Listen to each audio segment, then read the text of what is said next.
Yeah. Okay, so I want to tell you guys what I told Captain Barentine, and that is, so he said, I'm looking for jobs as a credit analyst. Not many people are looking for credit analysts. And here's what's going on.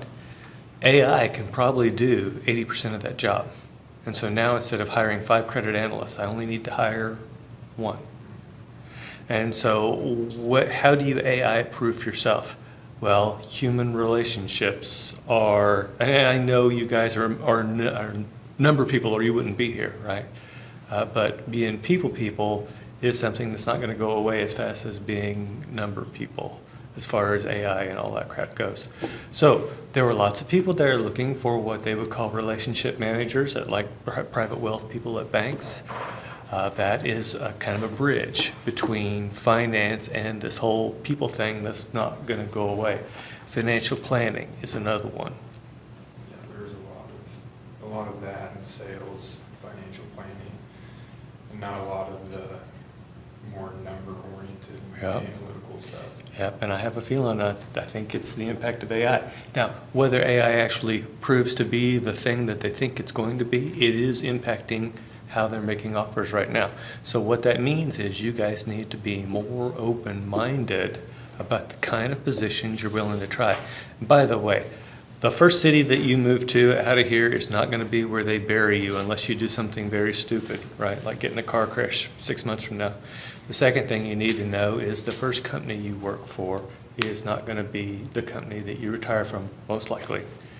And the third thing is that the thing that you do going straight out of school probably will have nothing to do with your eventual destination. Example, I started as an engineer and now I'm teaching finance. So just be open-minded. You guys are going to have to keep a more open perspective now, especially because of the way the job market's going.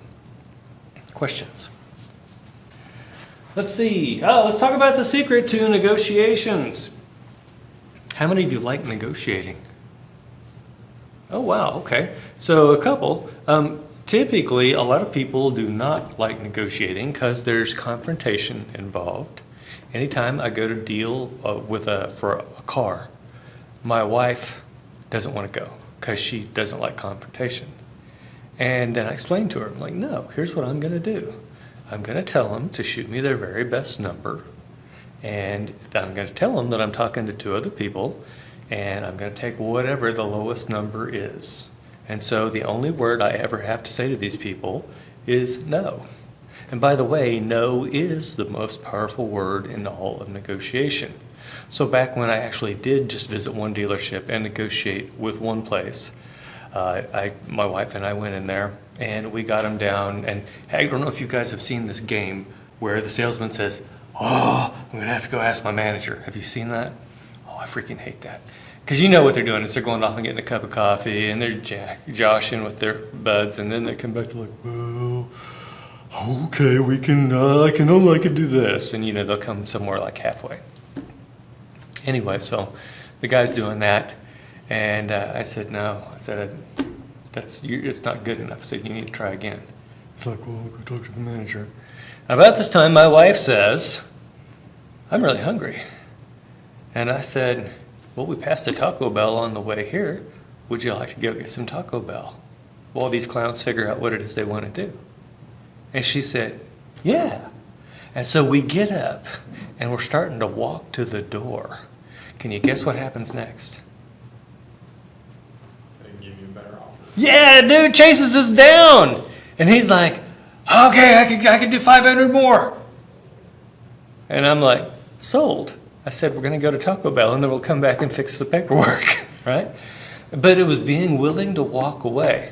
And so in India, do people bargain for things at the, yeah. And in fact, they kind of look at you weird if you don't try to bargain, right? Oh yeah. It was funny in China when I would be there and if I didn't negotiate, they would be a little upset. And walking away, it was amazing what I could accomplish by walking away. By the way, do you think as an American in a bazaar in India or China that they would be shooting me higher prices? Absolutely. Absolutely.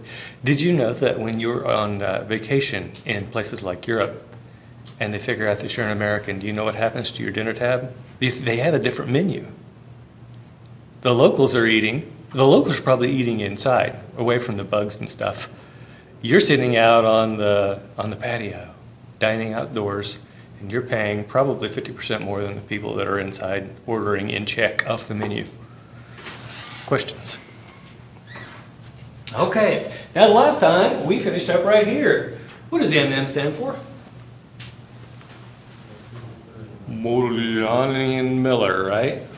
And what we said, where we left it off was that the value of the levered firm was identically equal to the value of the unlevered firm.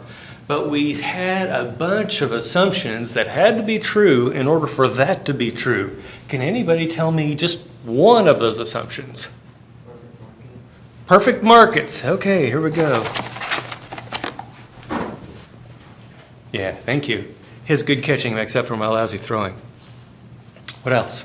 No taxes. Yeah, no taxes. And that's going to be the big thing that we talk about today. No taxes, no transactions, costs. There's some others, but the thing we're going to get into today is the taxes deal. Starting though, we're going to talk about what's going on here with no taxes.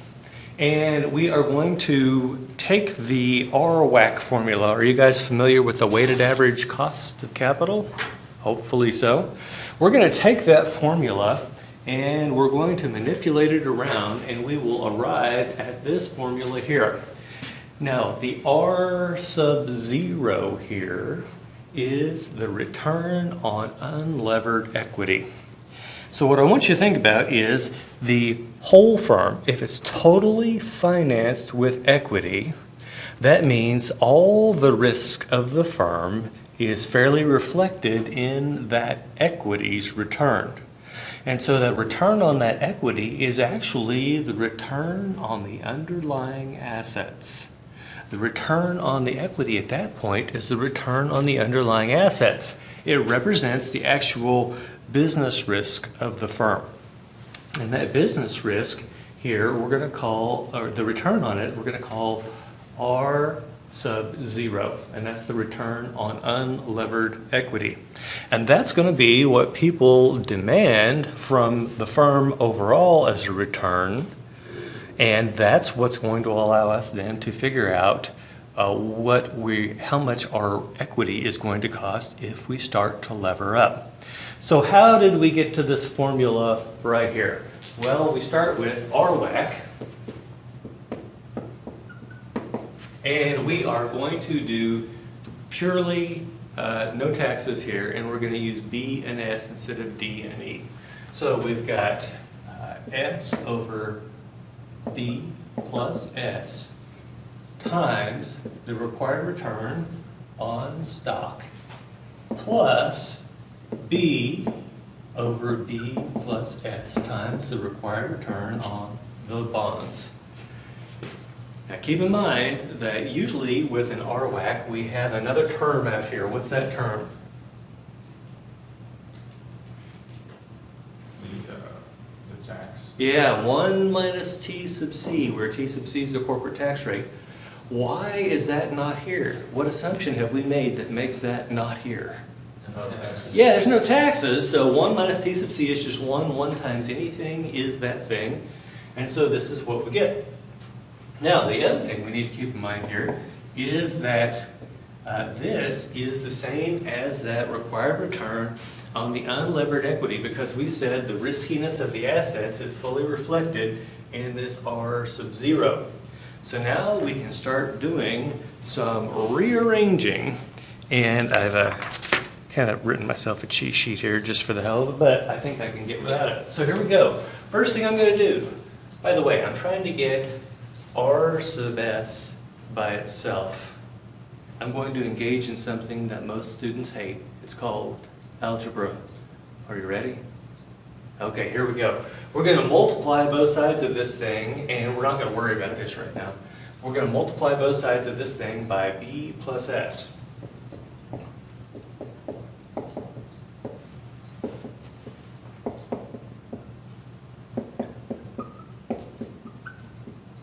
Do you guys recognize the little dot as multiplication? The little dot is multiplication. Okay, so what could we do next? Algebraically.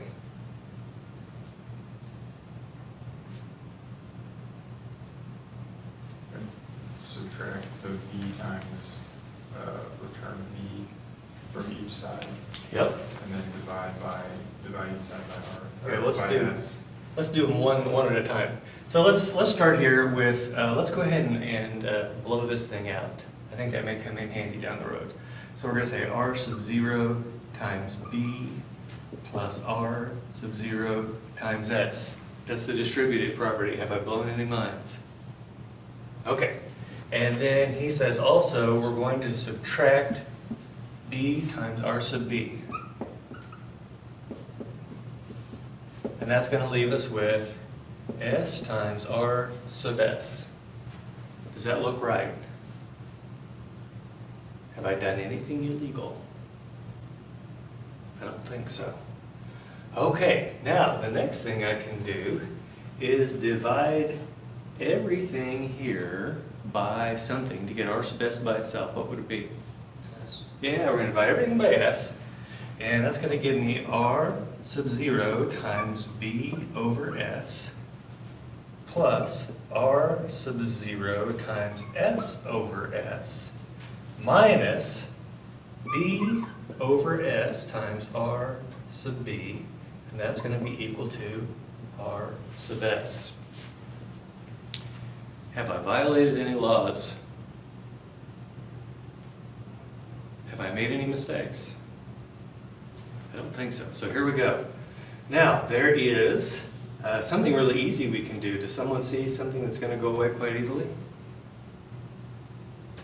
S divided by S. Yeah, s divided by s, let's just cancel out and go away. And then I have two things here that are multiplied by b sub s. Do you see that? And so I can pull that out. B over s times r sub 0 minus r sub b plus r sub 0 is equal to r sub s. Does that look right? Okay, now that's exactly what we have up here on the screen, only, rearranged. Now, why does this matter? What it tells us is that the required return on the stock is a linear function, and it's dependent on this debt-to-equity ratio. As the debt-to-equity ratio goes up, so does r sub s. Can you see that? Okay. Now, let's put that in a graphical situation here. So we have the cost of capital on the vertical axis, and we've got the debt to equity ratio, V over S, as our x-axis. So that makes this thing the slope, and this is the x, and your return on the stock is the y. Okay, now, return on bonds here, we're showing that as being a line, a blue line, solid all the way across, totally level. In other words, the cost in this theory, the cost of debt does not change with the debt-to-equity ratio. Do you think that's correct? No. Mr. Volker says no. Why not? You don't know. I'll tell you why. He's got that Volker instinct. He knows. Yep. Okay, so here's the deal. I want you to think about you've got two friends. And both of those friends work at the same place that you do and make the same amount of money that you do. And they both are asking you to borrow money. One of them owes money to nobody else. They owe no money at all. This will be the first money they are borrowing. The other one owes money to every other single person that you work with. Who do you want to loan money to? Yeah, the first guy, right? Now, how could the second guy entice you to loan them the money? Yeah, pay me more, so a higher interest rate. And it's exactly the same thing with corporations. the higher their debt load, the riskier their debt, the greater the required return on that debt. So I want you guys to know that this is merely a simplifying assumption for these purposes. And keep in mind, we've already got this huge long list of assumptions, so this is just like one more. Okay, now, if we look over here at the RWAC, we've got an RWAC line that starts at R sub 0, which we said was the return on the unlevered equity, and it goes out level, just like the R sub B. In other words, it's not changing with the debt to equity ratio. The risk of the underlying assets in a world without taxes, if the risk of the underlying assets is not changing with that debt to equity ratio. But when we start to look at the required return of the stock using this equation that we've come up with, what we see is that the lowest it could possibly be is R sub 0. How do we know that? Well, if we have 0 in debt, what does that equation simplify to? If we have 0 in debt, what is B? 0. What's anything times 0? 0. So that whole second term falls off, and we are left with R sub S is equal to R sub 0. But after that, we start to add additional required return with every little increase in the debt to equity ratio. It's a linear relationship. Do you see that? Now, what this means is that the stock of a firm with more debt is riskier, and as a result, it has a higher required return. Have I lost anybody here? Okay, so what we've done is we've taken a firm that has assets that require a return of R0, and we could have an unlevered firm that had the same R sub S as R0, or we can start to add this leverage in, and it will increase our required return as we go, simply because it's becoming more and more risky. Any questions? Okay, so far we have not said anything about taxes. Taxes make a difference because debt makes a difference because taxes are deductible. Are taxes real cash flows? Yeah, they're not like depreciation. They are a real cash flow. And the only reason we care about things like depreciation and some of these other things in finance is because they impact taxes. Those things may not be a cash flow themselves, but they do affect taxes, and taxes are a real cash flow. Okay, now it turns out that when we have debt, what we're seeing is that the annual amount that we have to pay for that debt is B times R sub B. Does that make sense? So this is my required return on debt. This is the market value of the debt. By the way, we always use market values for these things, for the weights. So this is the market value of the debt multiplied by the required return of the debt. That gives me the annual cost of the debt. Now we know that the value of anything is the present value of the future cash flows discounted at a rate appropriate to the risk. And so if we were going to figure out what is the value of our tax deduction from this interest, we have to do a couple of things. First of all, to figure out the annual number that we're saving on our taxes from this, what would I multiply this by? 1 minus T. Well, we're getting real close. Or just T. Just T, right?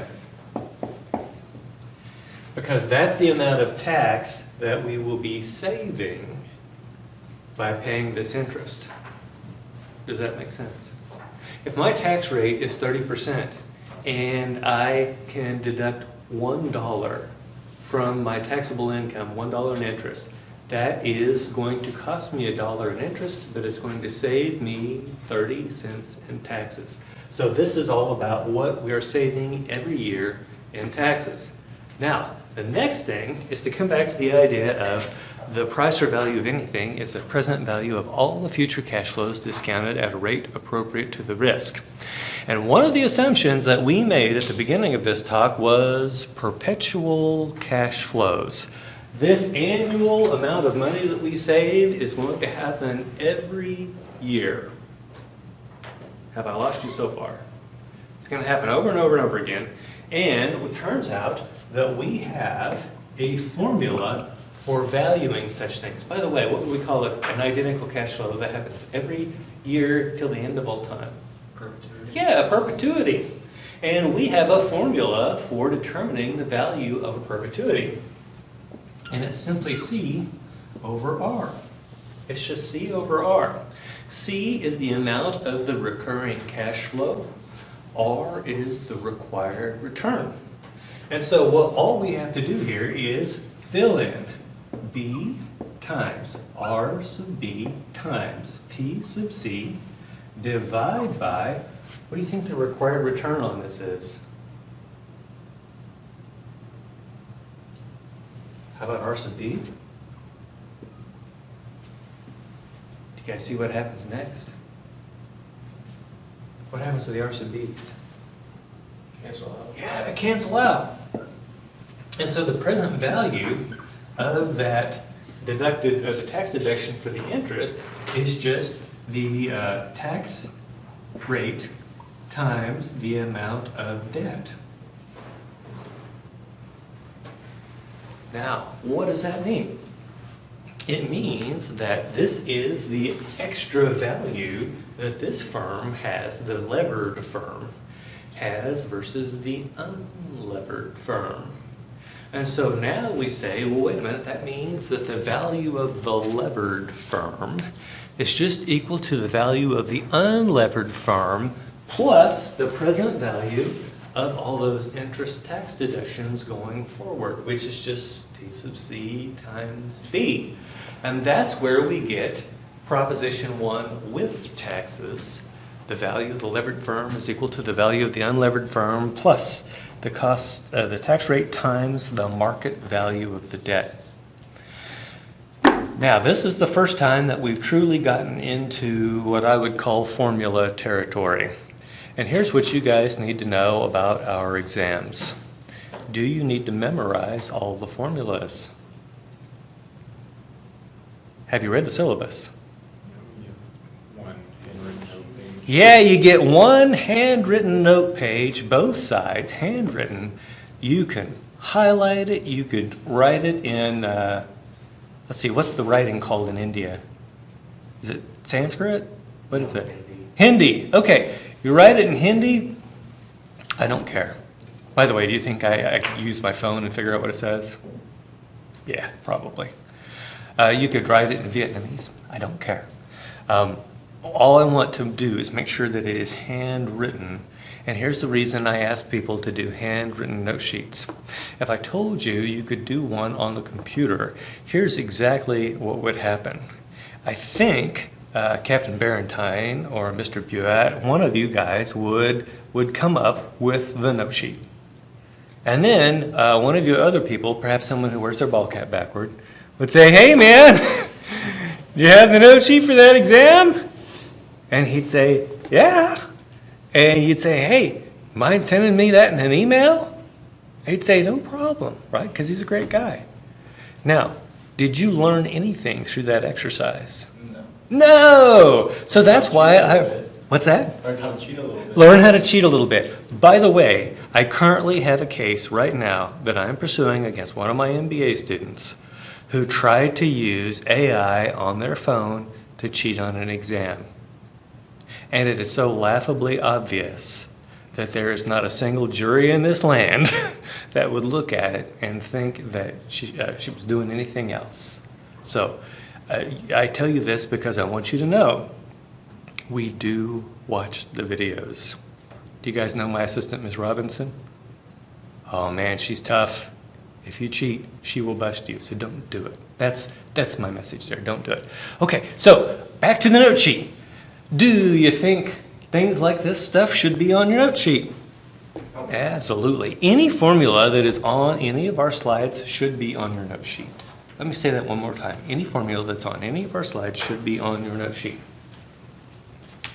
Okay, now we are going to move on to Proposition 2 with corporate taxes.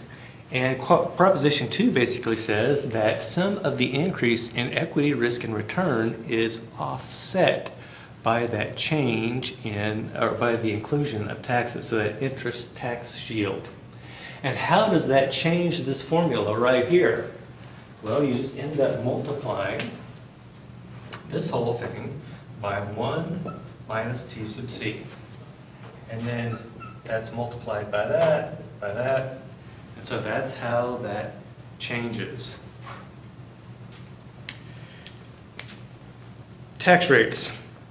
They tend to range between, I'm going to make a statement here and you can tell me if I'm full of crap. They tend to range between 0 and 100%. Have you ever heard of a 130% tax? No. Have you ever heard of a 100% tax? What would that mean? If there were a 100% tax rate, what would it mean? Everything that you make goes to the government. Assume that you live in a world where everything that you make goes to the government. What's that going to do to your willingness to create anything? It goes to 0, right? And so the government's smart enough to know they can't do that. And so what we're really going to get around to here is that tax rates are usually something greater than 0, but less than 1. If I take anything that is greater than 0, but less than 1, and throw it in here, I'm going to end up with something here that is greater than 0, but less than 1. Do you guys see that? If I take 1 minus anything that is between 0 and 1, that's going to give me something smaller than 1, which makes this whole term, it gets reduced as a result of the increase in the tax rate. So what that means is that for a firm who can deduct their taxes, the required return on their stock is going to be lower than if they could not deduct the interest on their taxes. Do you guys see that? And so this R sub S, the risk tells us that it should be priced like this. But once we include that deduction for interest, now it gets a little lower because we have that tax rate write-off. Probably a little easier to see it when we look at the lines here on the screen. So once again, we have R sub B, which is totally flat across there. By the way, this is the same chart we looked at earlier, only now we're including taxes. And so that's why that's the only difference. So then we start and we look at our RWAC. And once again, notice that the y-intercept, you guys know what a y-intercept is? The y-intercept for the RWAC is still R sub 0. For a firm with no debt in their equity, the required return on the RWAC is exactly the same as R sub 0, which is the risk of the underlying assets. However, what we see is after that, as we start to add debt to the capital structure, then that RWAC starts to decrease. Do you see that? The way it curves down? Now, I want you to notice something about that line. Does that line go straight down? No, it's got a curve in it. And I want you to notice something about that curve. It kind of looks like it might be heading down toward what we would call an asymptote. And what that means is every little piece of debt that we add brings us more benefit, but the next unit of benefit it brings is smaller than the last. So if I add $1 of debt, the first benefit may be large, and then I add another $1 of debt after that, and it's going to be slightly smaller. And so we say that our WACC is decreasing at a decreasing rate. It's decreasing at a decreasing rate. And so we have diminishing marginal returns. Do you guys remember from the shoe game the diminishing marginal returns of adding additional anything? Let's talk about the SQ ratings. Every single one of those 5 things that go into SQ ratings, if you did just all of one and none of the others, you'd be worse off than if you did a little of each because of the diminishing marginal returns.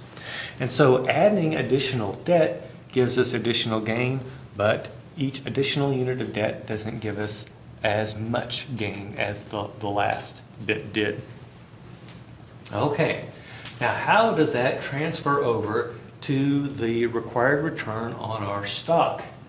Well, we see that it's still linear, but it drops down. So any firm that has a required tax that they have to pay, and they have tax deductible interest, as long as they have leverage, the required return on that stock is going to be less than it would have been had they not had tax deductible interest.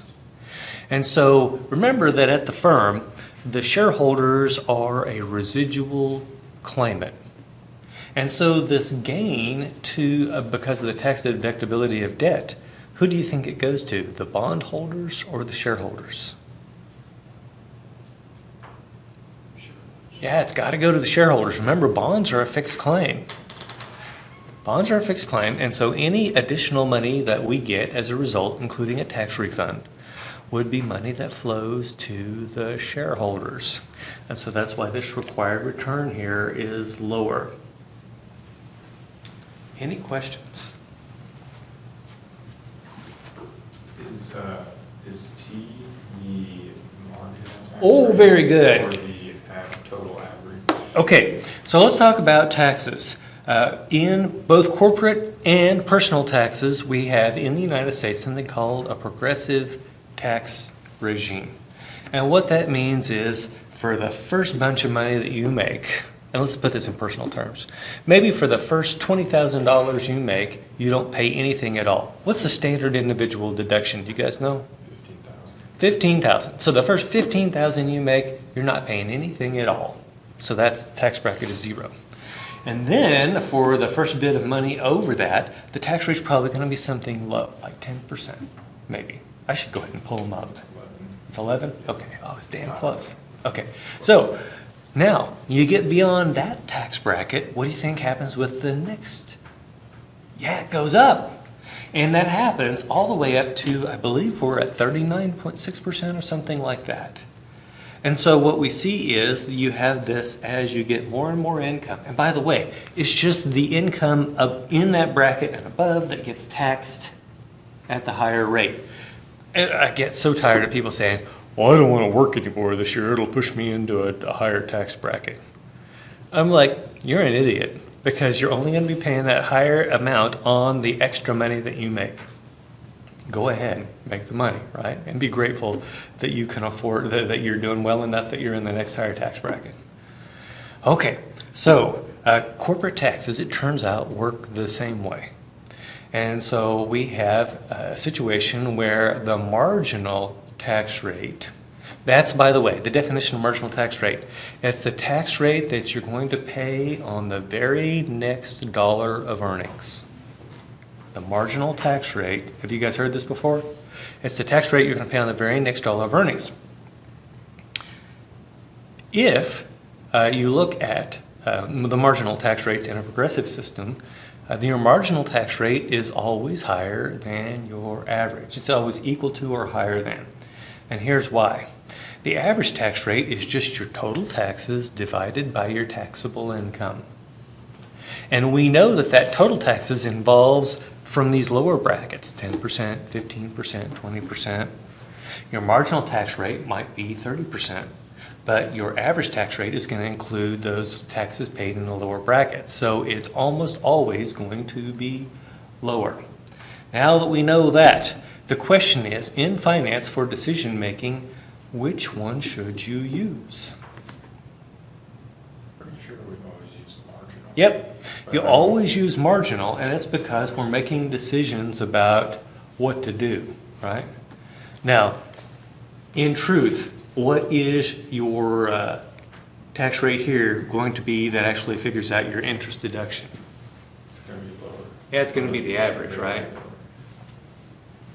So as far as this equation goes, the average makes sense, except for one thing.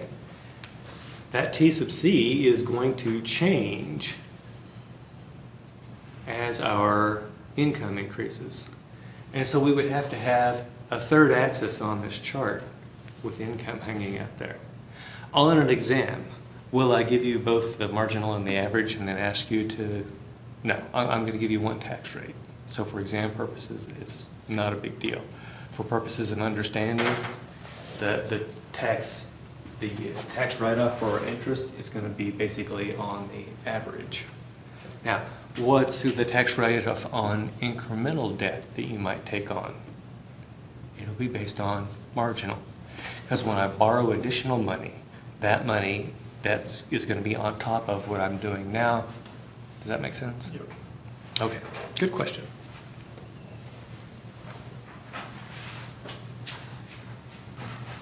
Okay, so we've had this situation before. We've seen this chart before, I think, but we have not included taxes previously.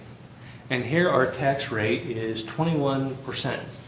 And we've got our three different scenarios of the economy. Once again, I want you to cross out expected and write normal. Cross out expected and write normal. And do that down below also. Okay, so if we are an all equity firm, we have zero interest. And we have, so therefore there's not going to be any tax write-off of interest. And so our taxes, our EBIT, all flows through to EBT, which is earnings before taxes. And so that's our taxable income. What's 21% of $1,000? In recession, our taxes will be $210. Now, if we go over to the normal situation, once again, our EBIT all flows through to EBT because there is no interest. And our taxes on that $2,000 earnings before taxes is 21% of $2,000 or $420. Now, in expansion, all of our EBIT is going to flow through to our EBT, so we have $3,000 there. 21% of $3,000 is $630. And so that is our situation with the all equity firm. So what is the total cash flow to the shareholder in each case? Well, we have to take our EBT, subtract out our taxes, and we can see that in recession, the shareholders are going to get $790. And in the expected or normal situation, they're going to get $1,580, which is just $2,000 minus $420. And in expansion, they get $3,000 minus $630, or $2,370. Now, if we go down below, we can see what happens when we borrow money. We're borrowing $8,000 at 8%. What is 8% of 8,000? 640. Does that change based on the economy? No. Remember, debt is a fixed claim. We have to pay that $640 every year, come rain or shine. And so that means that in a recession, we have 1,000 minus the 640 gives us $360 in earnings before taxes. And then our taxes at 21% are only $75.60. Compare that to the taxes in the unlevered firm. Are we better off here? Tax-wise? Absolutely we are. Now, we had to pay some interest to get there, and we'll get there in a minute.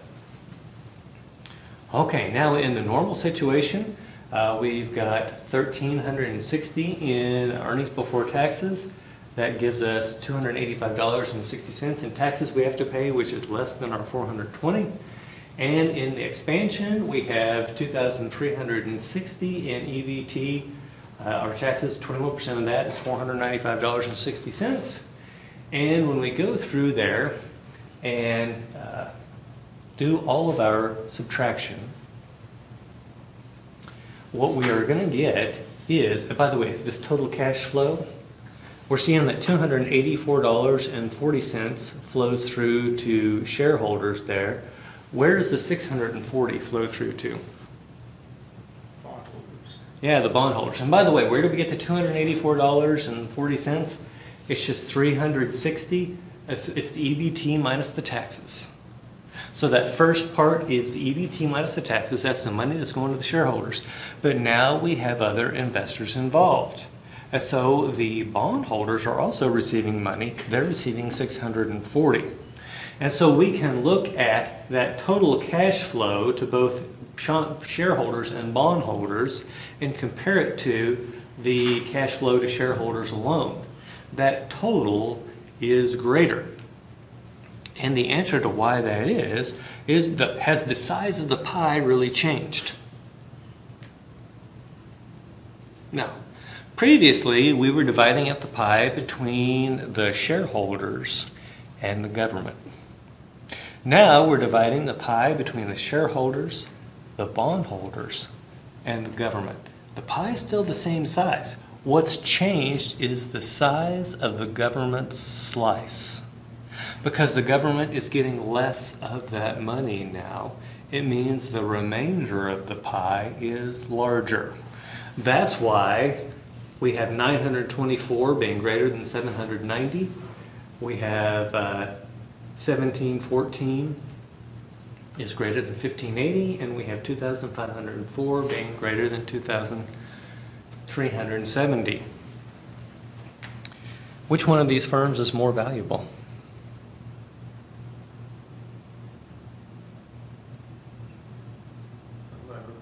Yeah, the levered has to be, right? Anything that is spitting off more cash flows to the investors has to be more valuable to those investors. Now, I do realize it's less valuable to the government. By the way, you are a corporate finance person.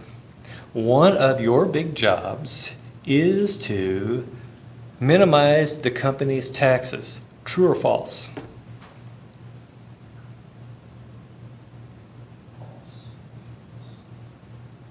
I will say this. Let me put an addition on there.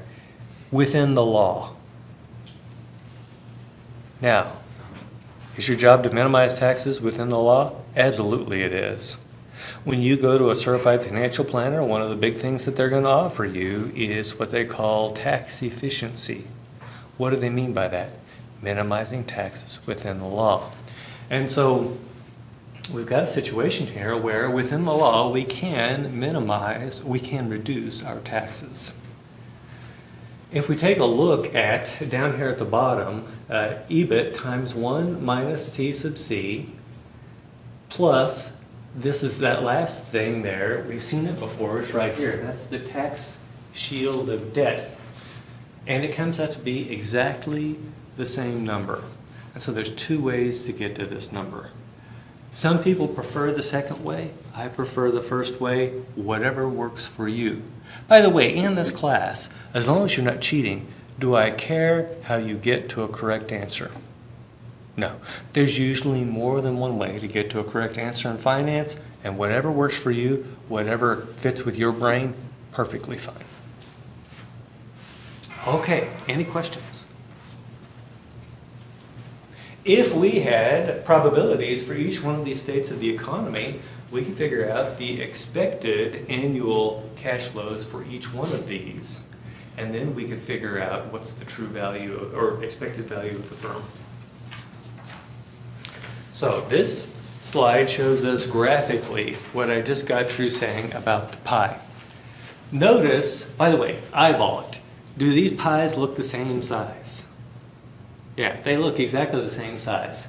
When we have an all-equity firm, we are splitting that same size pie between the equity holders and the government.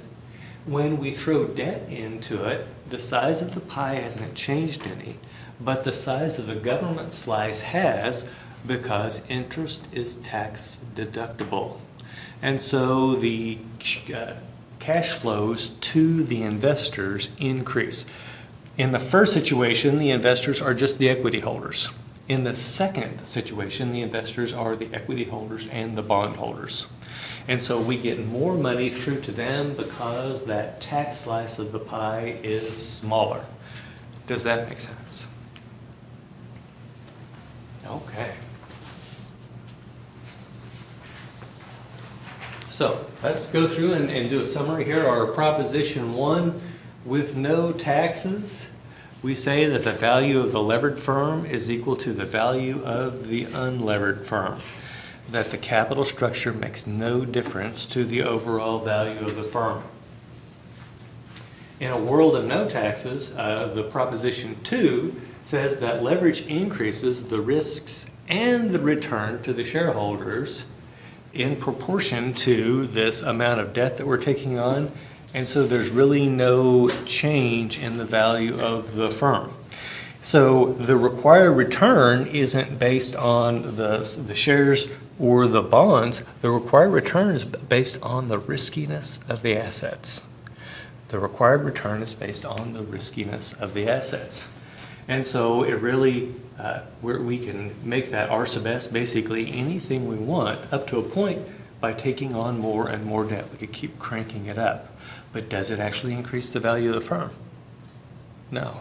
That additional required return comes as a result of the additional risk that comes from having the debt in the capital structure. Okay. Now, what happens when we throw in taxes? We see the value of the levered firm is then equal to the value of the unlevered firm plus T sub C times B. And how do we get to this present value of the tax shield? Well, we just used our perpetuity formula here, and the required returns canceled out. So that's how we got that. By the way, in your practice problems and your homework problems, they'll tell you firm limited is an all-equity firm. And then they'll give you some information to be able to figure out the return on my all-equity firm. That is your R sub 0 that you're going to use to throw into this equation down below. So you'll usually be given information about the all-equity firm, or they'll tell you the required return on the unlevered debt. That's not R sub S, it's R sub 0. That's not R sub S, it's R sub 0. And then they'll say the company plans to take on $8,000 of debt or whatever it is. And then they'll come around to asking you what's the required return on the stock. A lot of times, simple-minded students will go back to that first thing and say, oh, well, this is the required return on the stock is 10%. That's the return on the unlevered stock. That's R sub 0. What you're looking for is R sub S. And once again, we know that R sub S is in a levered firm is going to be less than that in an unlevered firm if there are taxes present because of that tax shield of debt, because 1 minus T sub C is going to be less than 1. And so that second term is going to be less than the debt to equity ratio times R sub 0 minus R sub B. Therefore, your R sub S is going to be less than it would be in the absence of debt. In the absence of tax deductible debt. Questions?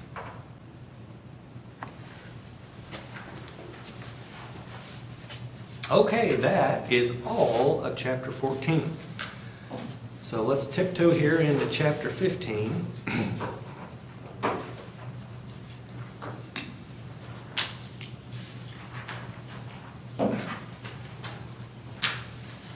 Now, oh, by the way,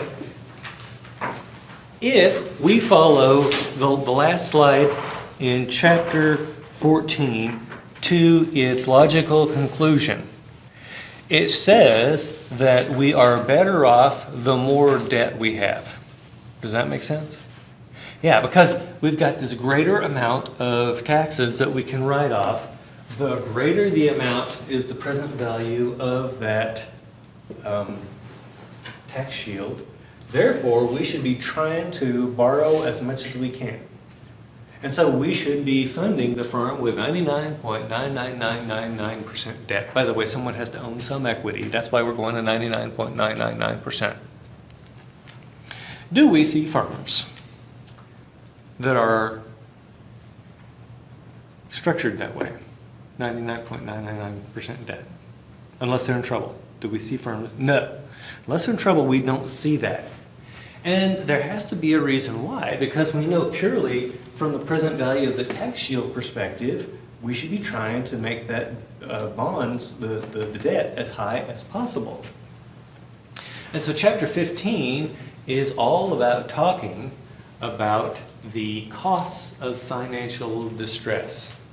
And we are going to talk about the direct costs of financial distress, which are the legal and administrative costs. What's the B word that we use usually when we talk about financial distress? Bankruptcy. And if we're doing bankruptcy, what kind of professionals do we have to get involved? Bankruptcy lawyer. Bankruptcy lawyers. Anybody here want to be a lawyer? Oh, good. Okay, so lawyers are expensive. Does that make sense? Do you agree with that statement? Lawyers are expensive. There's a reason people want to be lawyers. They're smart, but they can't do math, and they still want to make money, so they become a lawyer. Okay, now we've got lawyers, but it's not just the bankruptcy lawyer. There is also all the administrative thing that goes on. There is someone called a bankruptcy trustee, which is a third party hired by the government basically to oversee this bankruptcy process. The bankruptcy trustee is usually a lawyer. I'm not sure that it has to be, but it's usually a lawyer. But those people have to be paid too.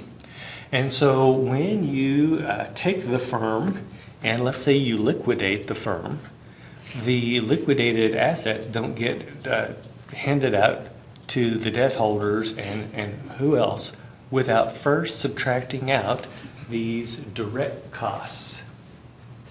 And so those are relatively easy to figure out. What we don't know for sure are the indirect costs of bankruptcy. For example, our inability to conduct business. Let's talk about Spirit Airlines. Yeah, I saw he wrinkled his nose when I mentioned Spirit Airlines. Anybody here flown on Spirit? Good for you. Okay, Spirit Airlines is a economy no-frills kind of airline. And they are bumping along with, they're flirting with bankruptcy. Should you buy a ticket on Spirit Airlines?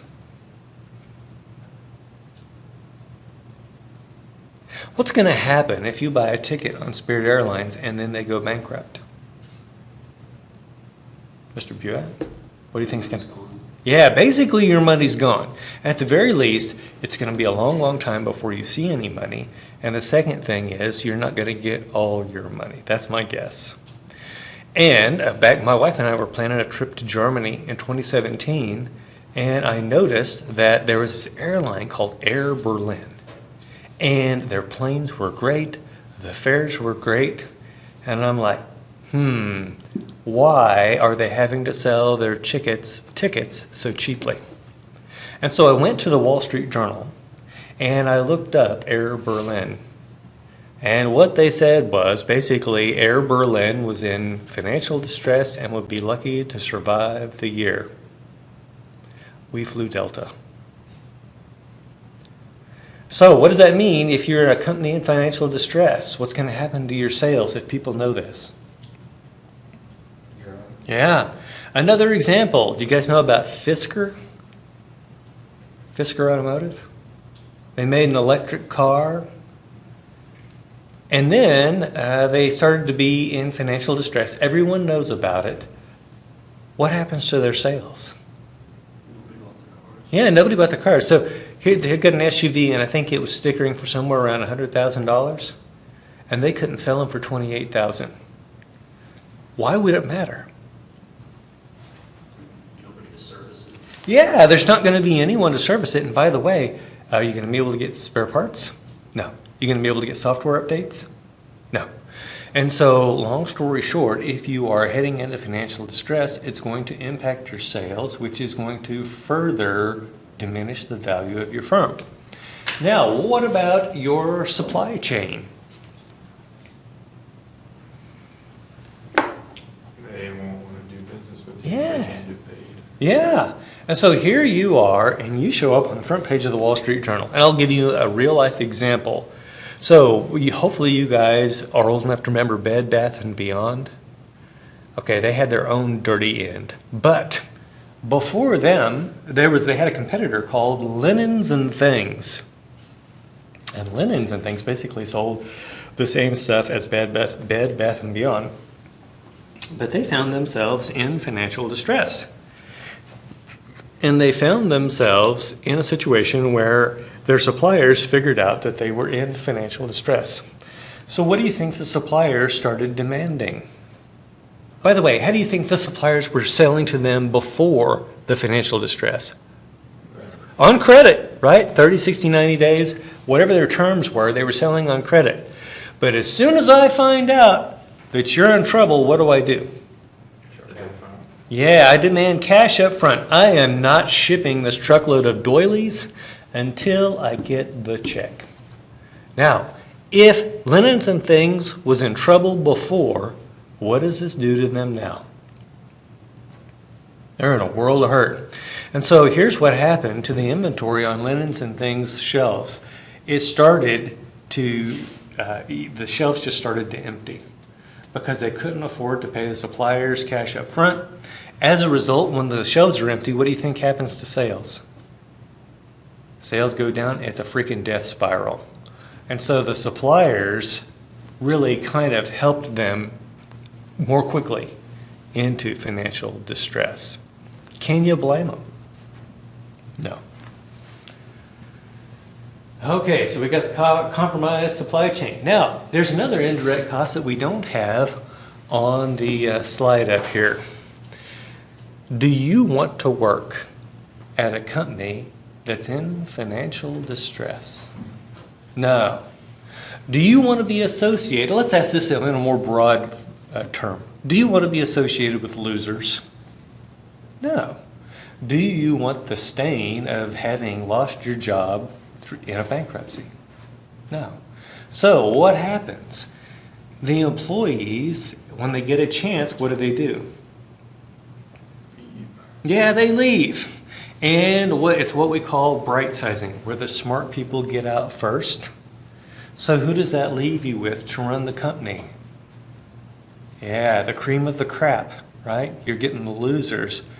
And so that's another crunch on you. So what do you have to do to keep people from running off? How could I entice you to go down with the ship? What would I have to do? Yeah, I got to give you what's called a retention bonus. If you stick with us all the way through the liquidation, I'm going to give you an extra $100,000. Well, guess what? That's another cost that we would not have incurred had it not been for the financial distress. Does that make sense? Okay. Now, let's talk about the agency costs. You guys remember when we have separation of ownership and control, we have these things called agency costs. By the way, the managers of the firm, who are they responsible to? The shareholders or the bondholders? The shareholders. Remember, the goal of financial management is to maximize shareholder wealth. And so one of the things that we might see managers doing in a situation of financial distress is taking on huge risks. It's one of those heads I win, tails you lose situations. So we are already at a situation where the value of the firm as is probably lower than the value of the debt. If we were to declare bankruptcy right now, the shareholders would not get anything. However, what if I could take on a risky project let's call it a Hail Mary pass, that if it pays off, will make the company worth more than the value of the debt. And that means there's something there for the shareholders, versus if we lose, the company's going to be worth even less than it already is. Do you think managers are going to take that bet and make the Hail Mary pass? Oh yeah, they already know they're losing the game. It's not going to hurt to throw that Hail Mary pass. By the way, I keep saying Hail Mary pass. Two of you are not from this country. American football. You know what this term Hail Mary pass is? Do you know? Okay, so the American football, the idea is to get the touchdown, right? But if you're at this end of the field and you're way behind, let's say you're 6 points behind, or let's say 5 points behind, make it easy. I might, even though it's crazy and the chances of success are low, I might throw the ball all the way down the field in hopes that someone will be able to catch it and run it across the line. The chances of success are low, but I already know I'm losing the game. And does it really matter whether I lose by 5 points or let's say something bad happens and they grab it, run it back, and we lose by even more? Probably not a big deal. We're still going to lose either way. And it's the same way with these firms. They're going to do that crazy, risky project to try to bring some value to the shareholders. But if it doesn't work out, it hurts the debt holders even worse. Then we have the incentive toward underinvestment. So let's say that we have a positive NPV project that we could take on, but if we take that project on, all of the value is going to flow to the debt holders. So let's say that right now our company is only worth $400 million. We owe $500 million. I can take on a project that has an NPV of $50 million. What's the rule for accepting NPV projects? We accept all projects with? NPV greater than 0, except in this case because that positive NPV, that gain, is going to go all to the debt holders. Now they're going to get 450 instead of 400. My shareholders are still going to get 0. Why should I get off my butt and make a positive NPV investment if all the gain is going to go to the bondholders? So that's another agency problem that we see in financial distress.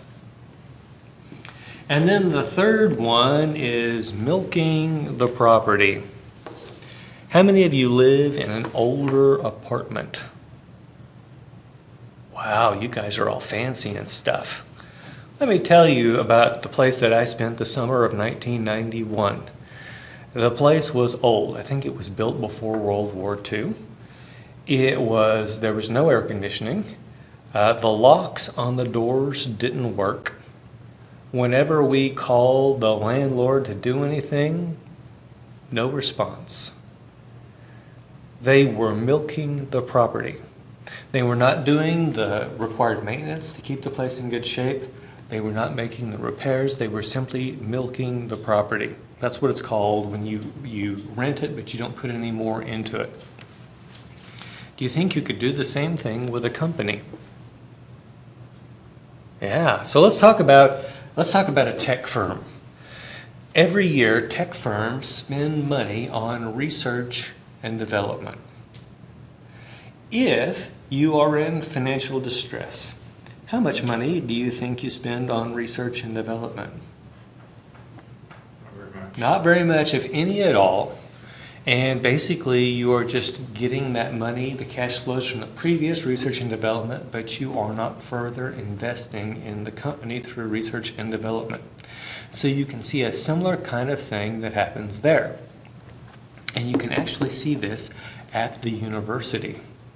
So the College of Business, if you look at the amount of money that we bring in from tuition and fees, is actually 50% more than our costs.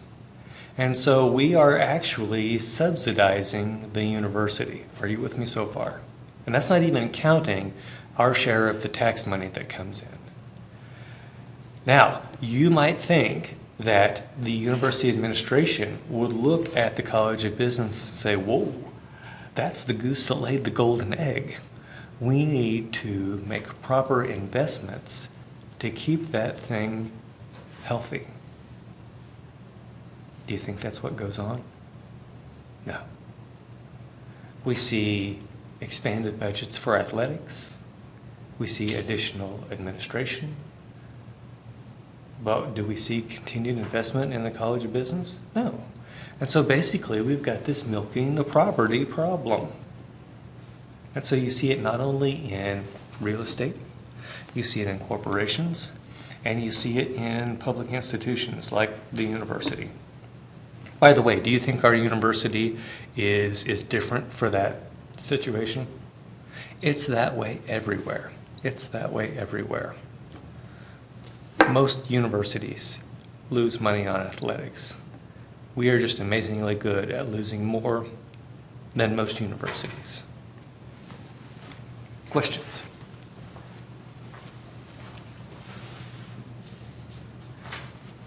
Let's talk about one more thing here, and then we'll go for the day.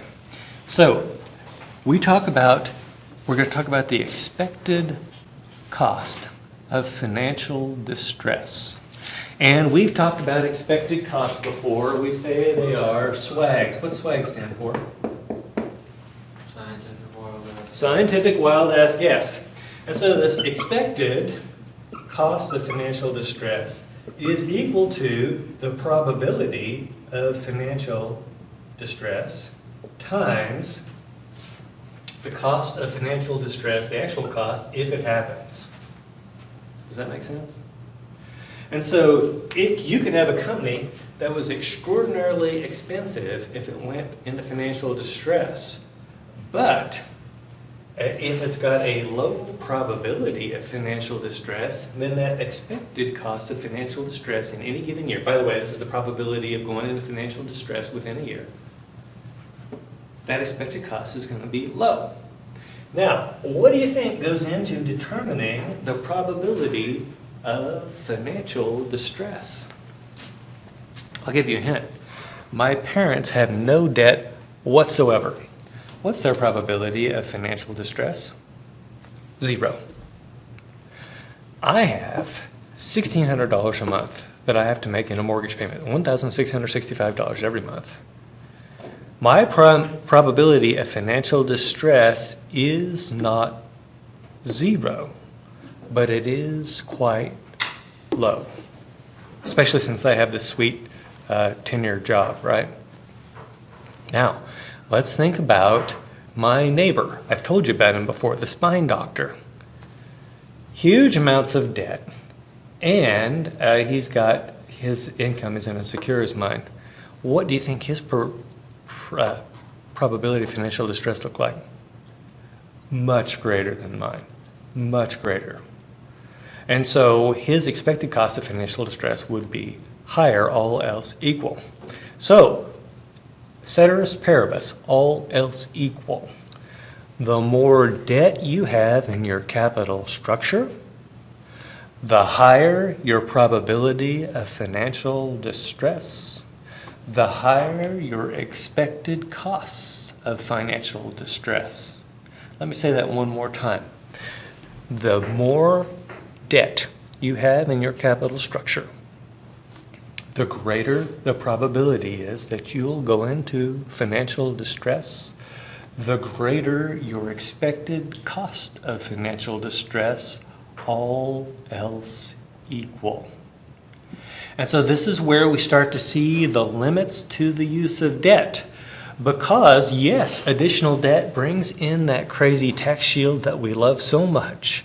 However, at some point, that increase in the expected cost of financial distress offsets the improvement in the tax shield that comes from the additional debt. And so we're going to find ourselves at some sort of balancing point where we're balancing those two things out, where the marginal cost of additional dollar of debt and expected cost of financial distress is exactly offset by the marginal benefit, which is the tax shield. Does that make sense? We're going to call this the trade-off theory. We're trading off the cost of financial distress with the tax shield. And that's what leads us to the conclusion that there are limits to the use of debt. You can't just go to 99.99999%. And it turns out that for every industry, you're going to see that optimal balancing point is different. Industries with more volatile cash flows, in other words, more ups and downs in their incoming cash flow, cannot afford as much debt. And as a result, what it does is their probability of financial distress increases more quickly with debt than firms without it, because they've got those crazy uncertain cash flows, like the doctor, my neighbor, with his spines. And so what you'll see is firms like that tend to run on very little debt. And then you've got some firms that are more sane and that have more regular cash flows. Let's talk about electrical utilities. You guys usually pay your bills on time. There is some seasonality in their cash flows, but overall we expect that they will get their money. And so they can run on a higher level of debt. Let's say maybe 50% of their capital structure can be debt. And then, to use the biggest, craziest example, banks. Banks are running on 90% debt. You say, wait a minute, wouldn't that make their probability of financial distress extraordinarily high? And the answer is no, because they have well-diversified portfolios of loans. In fact, the government keeps an eye on them to make sure that they're not loaning out too much money in one sector. By the way, in the past, we've allowed banks to loan out too much money in one sector, usually real estate. And so what happens whenever we have a real estate bust? Bank failures, right? And so regulation helps to keep that, to force them into that diversified portfolio, which makes their probability of financial distress lower given the same levels of debt. Questions? Also, the nature of their claims. Do they own equity? No, they own debt claims, right? And they have a fixed set of cash flows that they are expecting. And as long as everyone pays as promised, their cash flows are very even. Other questions? Okay, I'll see you guys next time, and hopefully we'll finish chapter 15. Question on bonus. Yeah. Obviously, we have targets of, say, stock price, for example, of what we need to hit each year. If we go, say, my target's 20, the next year's 30, and I'm at 50, do I have to increase from 50 to 60, or is it as long as it's above that threshold? Well, let me put it this way. What's the goal of financial management? Okay. Fair enough. Okay, questions? All right, guys, I'll see you next time.